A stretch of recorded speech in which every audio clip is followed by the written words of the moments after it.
Welcome to A Million and One Things.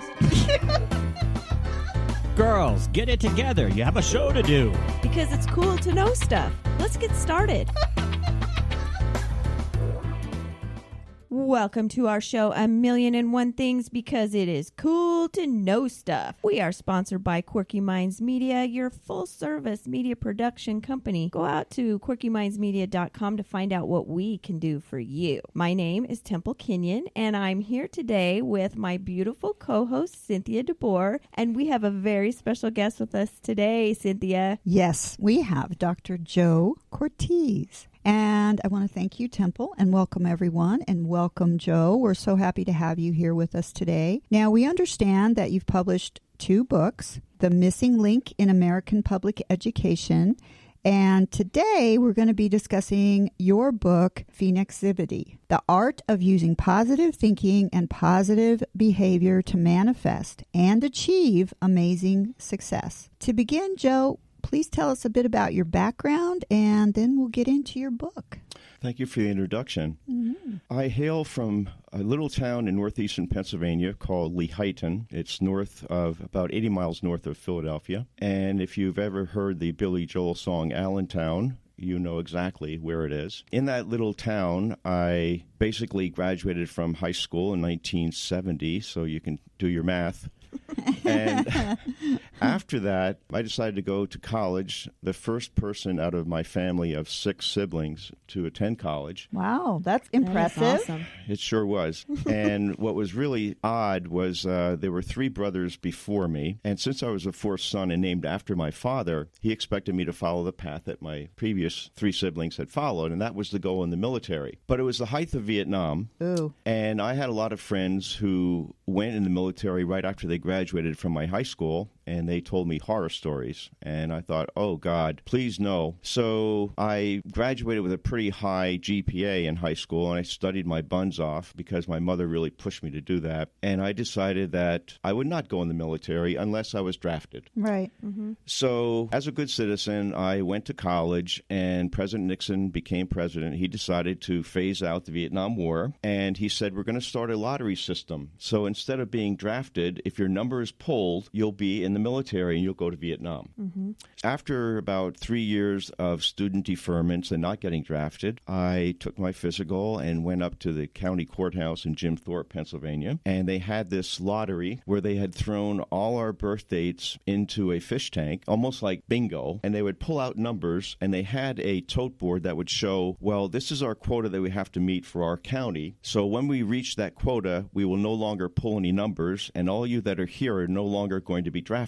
Wow. Man. That's So scary. It was very scary. Stressful. So I'm waiting and waiting, and my birthday happens to be July 28th, and it didn't come up, and I'm saying, thank you, God. And they reached 125 in the lottery, and they stopped. They said, we've reached our quota, but we need to have some backups in case some of the gentlemen, and at that time the women were not drafted, it was Right. just gentlemen. In case some of these gentlemen do not pass the physical completely or are not eligible for some reason, we need to have some backups. Oh, gee. Once again, I'm thinking, oh, please. So I was picked as 128. Okay. There were no other changes in the lottery, so I missed Vietnam. And I thank my lucky stars I did. Yeah, there's some horror stories. I have Yes. some friends that went, and it was, yeah. Yeah, and my father was a World War II vet, and I admire veterans very much. And I've had a lot of friends that were veterans and served in Vietnam, so I know what it's like. As God would have it, I was not drafted, and I finished my education and wanted to get a job in teaching, but instead of getting into teaching right away, I was asked to become an employee in a sheltered workshop. And a sheltered workshop is basically a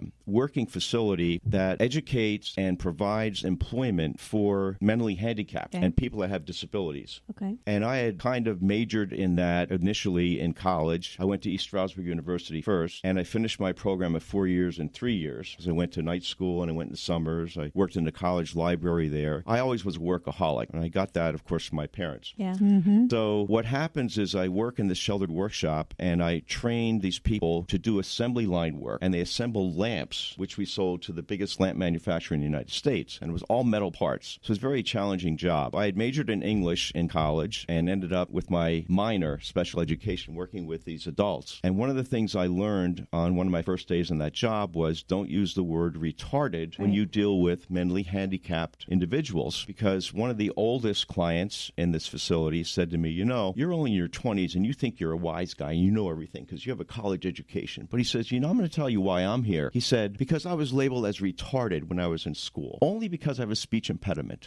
That was the only classification they had for me. So I learned the lesson to never use that word again in my life. And throughout many years, I did fundraising activities in my home community to help these people to find lodging and that kind of thing. About 6 months after I started that job, I was offered a job in my own high school as a teacher. Oh, cool. Yeah. And I never thought I'd end up there because I'd interviewed elsewhere, but to end up in your alma mater with people that are your colleagues that you used to call Mr. Smith and Mrs. So-and-so, and now you're on a first-name basis. That's it was great. quite a change. Oh, I'm sure. One of my mentors, who we'll probably talk about later, was Lou Ginder, and I owe him a lot. He was my first real teacher of teachers that kind of mentored me and showed me the ropes and that kind of thing, and made me feel comfortable in my own environment because he saw that, oh my gosh, how do you call me Lou instead of Mr. Ginder? Yeah. See, how do you make that transition? Oh, Right. After being there for 24 years and teaching English to students who did not want to learn English because they thought they knew it all, I had mostly seniors that were reluctant to learn English, yeah, sure. especially if you have to teach them Shakespeare. Why do I need this? Right. I'm going to a tech school and I'm learning how to be an auto mechanic. So you had to really leave the ideal world of teaching as you were taught in college and learn to adapt and make your lessons more user-friendly to your audience. So after 24 years of doing that, I thought, boy, if I can do this, I can do just about anything, right, in education. Little did I know that I would soon be into administration because the only way to make more money in teaching is to become an administrator. Right. Yes, that's for sure. So I pursued my education, got a master's degree from Lehigh University in secondary curriculum, and I thought, well, I got one master's degree. I don't want to stop learning because there's so much, and at that time, technology was just coming to the forefront. It was like the late 80s and the early 90s, and I heard all about computers and all about Bill Gates and all about the other guys working in their garages trying to make computers, and I thought, boy, I better be ready for this, because in high school, not only was I a teacher, but I served as a coach in many different things, and I also helped with the journalism in being an advisor to the yearbook and to their newspaper. So I thought, boy, I think newspapers are going to end up going digital, and yearbooks. And little did I know that came true Definitely. very quickly. Bingo. And I had to adapt because no one that was trained in education when I went to college knew anything about computers. Yeah. And because I was an academic student, I wasn't allowed to take the business courses like typing. Oh. So I had no typing skills, no computer skills, and I had to adapt very quickly. And after I got my first master's, I thought, I can't stop learning because it's demanding, technology is demanding that I stay on top of things. Constantly changing. So I started my second master's degree, and I took some courses in technology and media, et cetera, and push came to shove, and I thought, well, why don't I just complete my second master's? So I went into doing that, and at the same time I thought, well, what if I ever want to pursue a doctorate? Oh, wow. You got caught up, didn't you? I sure did.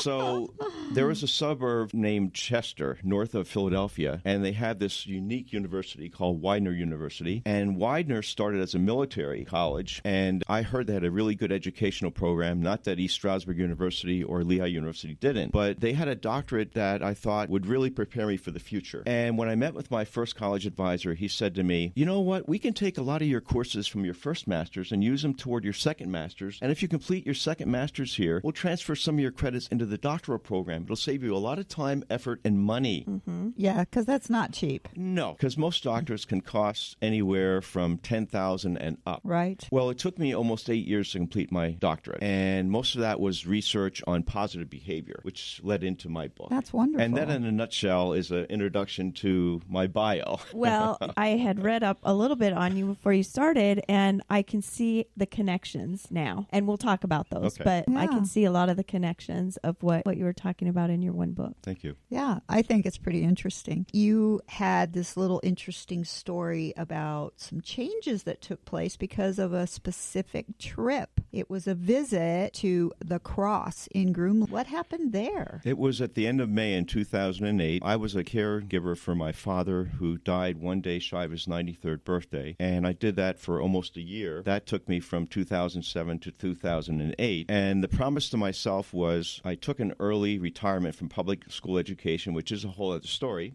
I was pursuing my doctorate. I went through a really nasty, prolonged divorce, and I was in a very challenging position in a school district where I started in a night school, and I was also working during the day. So I would be at my school, which was a large school of 3,500 students. Wow. I would be in that school from about 7 o'clock in the morning to 7 or 8 at night with hardly any break. And the night school was aimed at helping students come back to school that had quit for various reasons, either for employment or because they were pregnant or they had to help the family with employment somehow or other, or they had other reasons to quit. Some of them were into drugs, and then they went through rehab. But they needed a place to go instead of hanging out in the streets. Right. So I provided them an opportunity to come back to night school and graduate. And it was one of the greatest things to see that happen. It's incredible. But it was a very stressful job. I Plus can't completing imagine. my doctorate and going through a nasty divorce at the same time. So you call three things converging at one time. Sometimes when it rains, it pours. And my medical doctor at the time saw that my blood pressure was going up. My cholesterol was going up. I was very tense. I wasn't the same person I was when I took that job. And she said to me, and thank God I listened, you know, Joe, you have to make a choice. You can always get another job, but you can't get another life. And the way you're headed for a nervous breakdown and or a heart attack. Yep. So I listened. Good thing. So I took an early retirement, which kind of blew everybody out of the water in my school district because they didn't expect me to do that. Sure. Because I kept a lot of my problems to myself, as a male usually does. Right.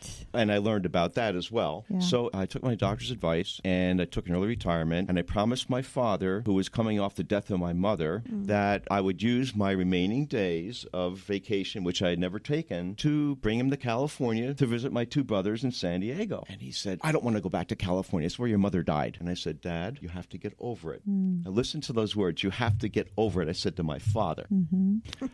Okay, so I fly him out to California. We had a great time. We went to a lot of museums, sports included. We saw some games. Of course, my mother didn't want that when she was alive. And he could just be himself, okay? And it was really great taking him to some adventures where he met some World War II veterans. That's wonderful. I know when my mom died, it was a big thing for my dad to create new memories and to experience things that, For sure. not because she was holding him back, but no, Yeah. he was more interested in letting her do what she wanted to do. And it really gave him a chance to do the things that he had longed to do. But at that point in his life, when she was there, she was the most important thing. That was just the way it worked. Exactly. And, you know, they were married 63 years. There you go. When we were flying back home, because Dad knew that I wanted to move to California, I always loved the West Coast. And in my prior life, in my first rodeo, with two children and my ex, we did a lot of journeys to the West Coast in the summers when teachers had off, and we explored the West Coast, did a lot of sightseeing. Of course, I got the bug for travel, and I liked the West Coast more than the East Coast because I spent most of my life on the East Coast. So I told my dad, well, I said, when I get you back to Philadelphia, you know, we'll make sure you're okay, and then I'm going to start my life because the divorce was finalized. I was now retired, and I thought I'd move to California. And with a resume of 5 pages, I thought I'd find employment really easily. I should have no problem. Okay, so on the flight back to Philadelphia, he had a stroke right next to me on the plane. Wow. It was incapacitating. And we almost had to take the plane down. Yeah. A doctor on board said he was okay to make it to Philly. I won't go into all the gross particulars, but it was not pleasant. And it became very apparent that I was the only single person among my siblings. And they enlisted my help. Yeah. And I moved in with my dad because he didn't want to leave the home. Yeah. He said, they're going to carry me out of here. I'm not Yes. going to the Yeah. hospital. I can respect that. So I took care of him, and he told me a lot of stories about World War II, and none of my other siblings really heard any of this because he never opened up. And, of course, I was now basically not a son anymore. No, you I was become more than that. Yeah, you're more than Well, that, you but almost- it Right. changes. Right. the roles Roles change. reverse. Okay, right. The roles reverse. So- We've for talked sure. about that. Yeah. Yeah. So when he passed, the family looked to me for helping to close the estate, and I told them once everything was finalized, I would pursue my goal and move to the West Coast. In the meantime, while we were waiting for the sale of the home and dividing up all the possessions that were left, I was looking at online dating, which was just coming to the forefront at that time, because I thought, how do I find another partner? What do I do? I'm in my 50s. What do I Sure. do now? Yeah. So I was exploring the online dating, and I found some matches on the West Coast, and one of them said to me, well, when you come west, I want you to stop in Groom, Texas. I said, why? Well, I just came back from a trip there with my church, and it changed my life. And just talking to you and seeing what you've gone through, I think you need to stop there. And it might just be the thing you need to redirect your negativity. Wow. And I said, what do you mean my negativity? Well, you're depressed, you're upset, you lost your whole family through the divorce, you're bankrupt, you're going west. Start anew. Look for some saving grace. And she said, to prove that you are listening to me, I want you to go to the gift shop there at the Cross, and I want you to buy me such and such. Oh, how funny. And then when you get to San Diego, we'll date. Wow. Well, there you go. So I listened, but what an experience. The cross is 190 feet tall, made of stainless steel, and it is the largest cross in the Northern Hemisphere. I went to Amarillo, Texas, and it's about 30 miles from there. At 20 miles away, you can see this cross. It dominates the whole landscape. Neat. That's it gleams in the awesome. sunlight, Wow. you know, and it is a magnet. Mm-hmm. So when I got off at the cross, I, of course, looked at it, and I was just in awe, and I saw that there's stations of the cross all around the base of the cross, and it's molded by hand in copper, so it's very detailed. And then I looked at the cross itself, and there was a replica of the Last Supper in front of the cross, and a little behind the actual cross itself was a rendition of the crucifixion scene with the two thieves on either side of Christ. And it just took your breath away. Some things happened at the cross that changed my life.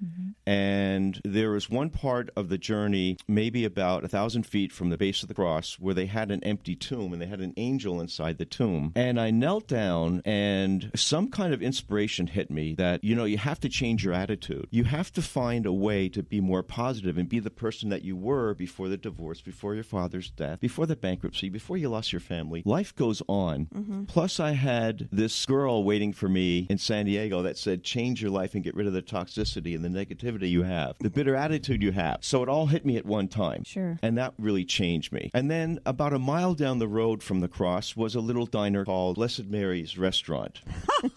Oh, that's adorable. Well, of course there was. Which is another story. Okay. Well, that's interesting. What happened with the dating when you got there? Well, when I Because you got kind to... of owe this person, Yeah, even if it I didn't owed work her a out. You lot. owed her a thanks. It Yeah. didn't work out. Well, that's okay. But look why she was put in your life for a reason. Exactly. Yeah, And she 'cause- knew it, and I knew it. That's well, there are great. no coincidences. That's what we No. always say. For And sure. now, amazingly, you are one of the authors that is on this very special program with Temple and I, and it is called 1 Million Books in 100 Days, and you can go there, and it's a .com. You can purchase all of our books, and the really great thing about it, because you've talked about your experiences and being able to want to give back and all of that, and this program does exactly that. We give $1 of every book to charity, which is really, really incredible. And tell them a little bit more about it, Temple. Well, the other giving part is to the actual authors, which are all self-published authors, to be part of 1 Million Books in 100 Days. And so we're welcoming you into that family. It's a great group of authors, amazing talent, and so we're very glad to have you as part of that. I'm honored. And Thank you. yeah, the way James Kelly, who's the mastermind behind it, set it up is that people buy the book, $1 goes to charity. There's a small fee to cover like processing and everything, and the remainder of the royalty goes back to the author. So you're promoting self-published authors by giving them back a little bit more than maybe some of the other sales venues. And Cynthia and I have worked on this program for a while. Our third campaign's coming up in April, and you fill a niche that I think is important, and that's important to James too, so that there's a huge variety. And listening to your story, which I bet we could have like a 2-hour show at least with you, but listening to your story, I understand now how, of course, you had a book in you. And so do you want to just touch quickly? You have 2 books, but there's one that we kind of want to talk about, but you're welcome to mention both books. Sure. And I really get now why you wrote that book. Well, the phoenix is a symbol of change. Yeah. And even though it's a myth, just like a rumor, there's some truth to it. And ancient cultures believed in the phoenix as a means of getting out of depressed state, of rebuilding your life, starting over again. So when I was looking for advice on how to navigate a divorce, how to navigate a bankruptcy, losing your family. As a male, I found there wasn't much literature or books written on the male aspect of it. Probably not. Because yeah. the Guys male, don't share. Right. Guys aren't supposed to cry. You're They're not tough. supposed to show feelings. Yes. Right. And there's one thing you learn through the Phoenix is there's a time to be tough and a time to be gentle. Right. And you have to temper both. So I discovered the Phoenix, and as I explored the myth behind it, I realized how true it really is. Because a lot of people that are depressed or isolated think, I have to do myself in. Oh, yes. You know, Believe me, I know all about You that. get suicidal thoughts, Yeah. and Yeah. you think you're no good. You become negative and toxic. And that inside voice tells you are no Right, good. Yeah. right. So as you read about the Phoenix, you learn that you can do it. You can become positive. All you have to do is redeem yourself, look inside, and even if you don't believe in God as such or have spirituality as such, you can think positive thoughts. And if you don't want to read about the myth of the Phoenix and how the early Christians used it to teach the resurrection of Christ, because the Phoenix would resurrect itself Yeah. Correct. and become a new bird again. Yes. So it's almost like rebuilding your life. So if you don't want to get into that, you don't believe in it, there's so many other ways you become more positive, reading positive quotes, etc. Right. So I covered all that in my book, and I wanted a book that would be for both sexes, not just for males or females, because I saw that female authors dominated the whole genre of self-help when it came to navigating a divorce and surviving it. Oh, man. See, you did fill in it. Yeah, yeah. And I've done so much research, and I read all the other books that I could find, and I referenced them in my book, and I give them credit. But what you need to know is that we're all in the same boat. Yep. It took a male and a female to create us, and no one is 100% male or female. So Correct. you should never Correct. say a man is not entitled to show his feelings. Right. And I've always hated Very that true. because that is why men have heart attacks more often and men do this more often and that. And you don't want to sit there and listen to somebody's boo-hoo story 24/7. Right. But at the same time, if something's really getting you down, you have to have an outlet. You have to have a way to express that. I do inspirational type books too, so I totally get where you're coming from. But I do have an idea for another book for you. Oh, boy. And what might that be? Okay, well, I know of two men who ended up being caregivers. One was to a very special friend that they looked at as a second mom, and another one was to his mother. Now, these journeys were very difficult for these men, and I've talked to them, and they're, oh, yeah, well, someday I'll write. But your story about how you handled that, I was kind of put in the same situation with my mom when she passed because my brother and sister were both busy with their lives, and I ended up being that to a point. And it is very stressful, but it's also very rewarding. Oh, yes. And I think anytime, like the book that you're talking about, you're sharing the bad times, but you're also giving us how it can enrich your life, how it can make you grow. Because like Temple and I said, you definitely go through a total role reversal there. yeah. That might be something to put in your back burner. I Great don't know. idea. There But, you go. Get more books on 1 million books in 100 All right. days. Yeah, exactly. Well, I love Thank that you talk about a balance because I think that's important. And I know times have changed. I see now how my grandparents handled emotion, how my parents handled emotion, and how my generation handled emotion, and then how the younger generations handle it. Right. And I'm glad that we are a little bit more relaxed in our society, that we can understand that everyone has the function biologically to cry or to yell or to be sad. Right. And whatever your venting outlet is, I think that we all are starting to understand that it's a health issue as well. Right. And I'll never forget the first time I saw my husband cry. And I was so proud of him simply because he didn't know what else to do with that emotion he was feeling. And it came out and I'm like, there you go. Just let it go. He walked away from the group we were with. He was so embarrassed. I said, don't you be embarrassed if you've got all of that emotion in you. And then you get that perspective. So Right. I think your book, your life sounds to me a lot like many different rebirths, like the Phoenix. So what a great way to put it all down in a book. And we're so lucky to have you part of the 1 million books in Thank 100 you. days challenge. So your other book is The Missing Link in American Public Education. So that one is also out on our 1 million books in 100 days. And any last words that you have that you want to share with our listeners about your book or being part of our crazy challenge?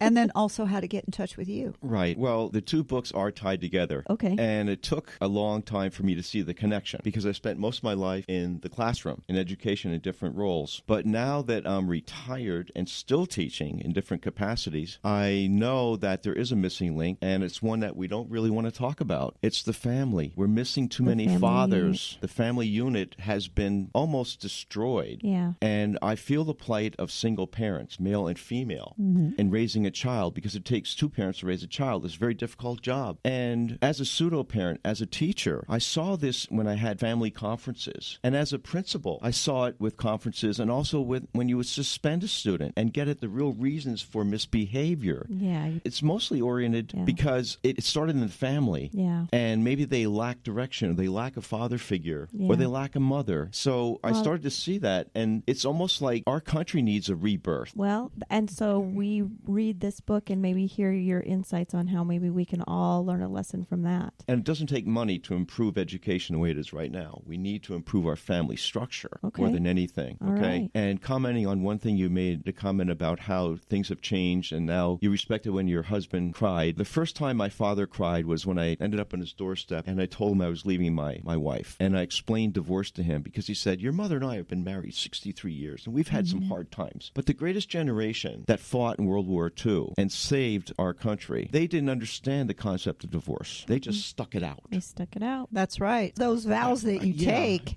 they're for real. And I unfortunately had to go through a divorce, and it really wasn't a choice of mine either. But I will tell you what, I don't care if it's your quote-unquote fault or whatever. If you're involved in it, it literally rips your heart apart. It really does. And when I explained divorce to my father, it was the first time I saw a tear in his eye. Aww. And I said, divorce is a process in which a piece of you dies each and every day. There you and go. then he understood it. There you go. And I said, Dad, things have changed, and men need to let their feelings out, not keep them in like your generation did. Yeah. And he understood that concept. And of course, that kind of was the beginning of Phoenixivity in my life. Well, I am so glad, and that's kind of a weird word to use, that you did go through all the experiences you did, because you now share those with everyone through your books. And we really appreciate that you are willing to share those. Definitely. And we love having you on Thank you. to tell your story. And like I said, we could probably have 5 shows with you because you have had such a wonderful life. Thank you.